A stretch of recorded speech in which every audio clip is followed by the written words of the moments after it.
Hello BookTube, I'm here with another science fiction orientated video, and it's kind of connected with my last video on the golden age of science fiction.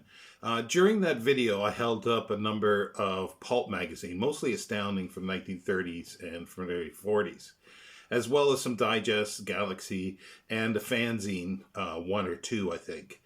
And I received quite a few emails, not a lot, but a number of emails and questions through Voxer of wanting me to show my collection of pulps and earlier science fiction magazines. And I will. I have a few of them, and I am sort of unpacking stuff. And also a question was where people can get these. Well, they're still available, or some of them are still available for sale.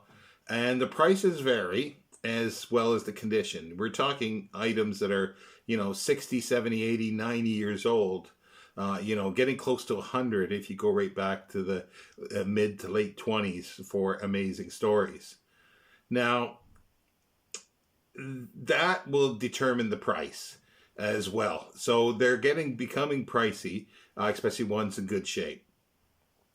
They are disintegrating, though, because of the nature of the way they were made, the pulp paper. But they can still be had if you are determined and you have a favorite story of someone and you want to get the first issue of it. And it all depends what else is in that magazine. It could be pricey.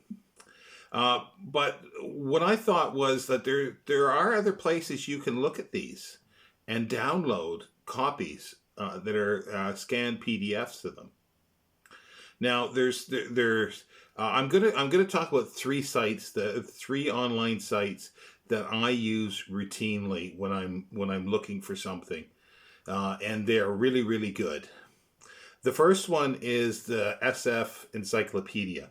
Now, that was originally started by Peter Nichols in 1979 with a large, it was fairly large. It had pictures. It was really good. I've got a copy of that. I'll eventually be showing it. And then there was the second edition with John Clute and other writers. And it was a big honkin', like 1,000-page double column. And it's really, really good. If you want a hard copy of that, you could still get those fairly cheap. But then they went online and they had a partnership with Golan's in their SF Gateway, and that was considered the third edition of the encyclopedia. Now, but then since they've ended that, they've gone to a fourth edition to a new site, and it's continually updated.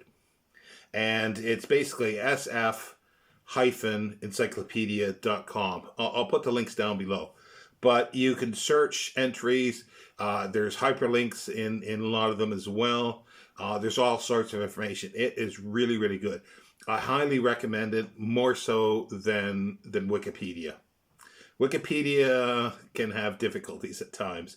This one is less so because any mistake is pounced on immediately by fans and other people. So that's a really, really good resource. Another one, I'm looking at my phone here to make sure I got all the information correctly.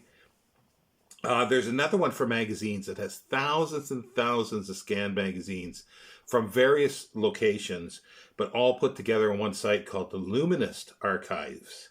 And it's like basically it's read for free or something like that. And it's all free. There are literally thousands. Like you can look at every Astounding right from the beginning, amazing right from the beginning. There are sometimes copyright issues. It's done under the free use American copyright that you can use it for personal use for certain things, but you can't use it commercially. So that's what it's done. But they do take stuff out that if it's asked by the copyright holder. Now, some of the material is from archive.org, but archive.org doesn't have everything. This has more material. The problem with taking stuff from archive.org and a few other places is, especially Galaxy magazine, for instance, a lot of Robert Silverberg stories have been excised from the magazine. So you can no longer see them in the scanned versions. and some of these on Luminist archives is from there. But as I say, you can download or view, if you want to view it online. There's a way of doing that as well, or download the PDF. It's in different formats as well, but mostly PDFs.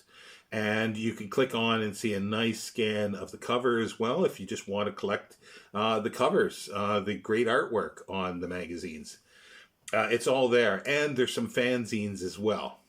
But that's the fanzines and semi-pro magazines are a little shaky and a little iffy for that. Now, we can go for, if you are interested in that, we can go to the FANAC Fan History Project. Now, this is a massive site that has, at the moment, 22,500 issues consisting of 399,964 pages at the moment. And it's you can arrange it alphabetically.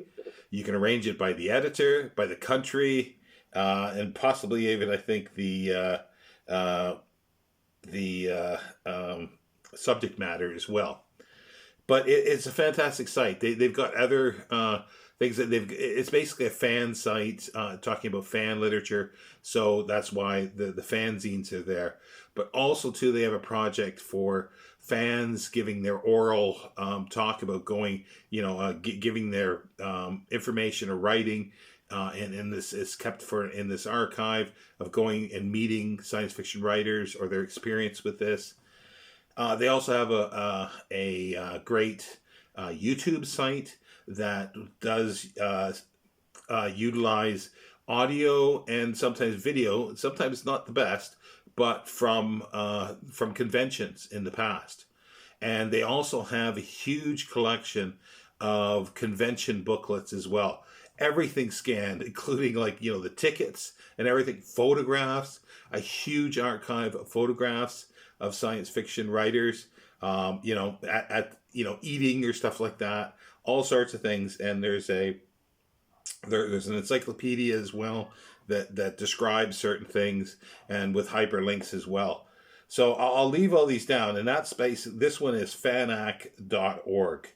The Luminist archive is Luminist, LUMINIST.org. And I'll as I say, I'll leave all the, it's called Read It for Free. Read It Free.